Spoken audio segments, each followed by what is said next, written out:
Од заедницата на единиците на локалната самоуправа вчера упатија барање до политичките партии во собранието за поскоро донесување закони за нивно функционирање до следните избори.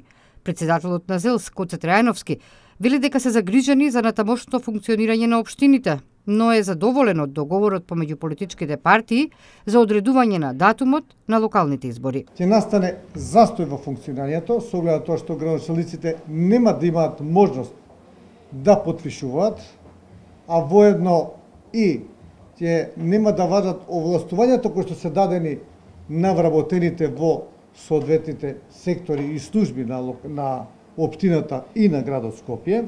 Градоначалничката на Тетово пак, Теута Арифи, вели дека потребно е да продолжат процесите и побрзо да се изнајде решение за да може навремено да им се обезбедат сите услуги на граѓаните. Работите што законски не се дозволени нема да ги направи никој, туку напротив и ние ќе чекаме, значи што побрзо да се најде решение како за сите други, така и за нас.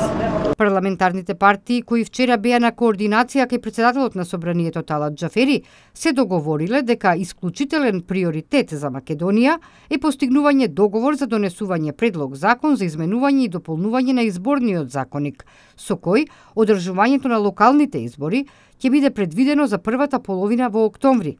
Мандатот на сегашните градоначалници и советници ќе биде продолжен до изборот на новите членови на советите и градоначалниците, соопшти кабинетот на Џафери.